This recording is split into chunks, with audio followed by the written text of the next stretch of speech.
The David Pakman Show at davidpakman.com. Welcome to the show. A ton of great stuff to talk to you about today. A few things to get out of the way. Number one, we are now on Free Speech TV daily, 2 a.m. Eastern Time and 5 a.m. Eastern Time if you're up late or get up early, and then 11 p.m.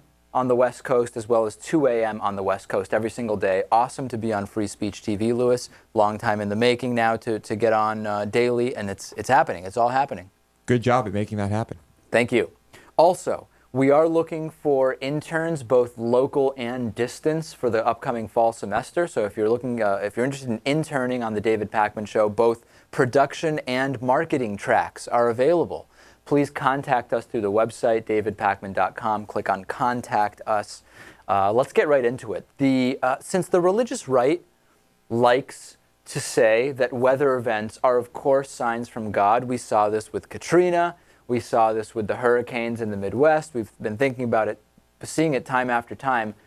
Of course, the right wing realizes that Hurricane Isaac is a sign that God doesn't like Republicans and doesn't want the Republican National Convention to happen. There's no other explanation. Maybe that's just how God parties.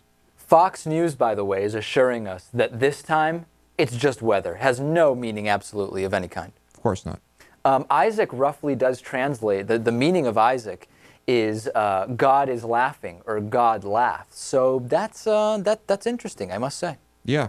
It is an interesting coincidence. Now, because Isaac is a name that is associated with several men of African heritage, the Republicans are blaming the entire hurricane on President Obama. Somehow he must be behind it because he's Muslim. Now, of course, being Muslim has absolutely nothing to do with being of African heritage, but that's not stopping the right wing from blaming this on them. Or being a rain caller of some sort. I blame the gays, personally. That's really who I think is behind this. Behind what? I don't know, but it seems that that's a common thing on the right. You just blame gay people. Yeah, well, there's an agenda there. There's a mafia, and there's a worldwide plot against humanity. Your marriage is falling apart. It's because of gay people getting married. Obviously, that gay people getting married in Massachusetts affects straight weddings in Missouri. Everybody knows that. Yeah, come on, common knowledge. We don't even need to bring it up. I'm sure the Republicans will turn it around, though, and say that God wants the Republicans to win, and God is testing their resolve by sending this hurricane.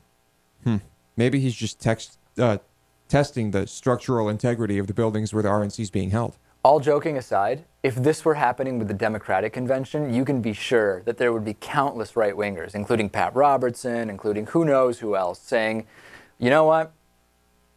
God doesn't like Democrats. This is a sign from God. But they're skipping that since it's the Republican convention. Here's an idea. Do not have your convention in southern Florida. It's not really southern Florida. In Florida, in the South, during hurricane season. There How you about go. that? That's an idea. I think that's a really good idea.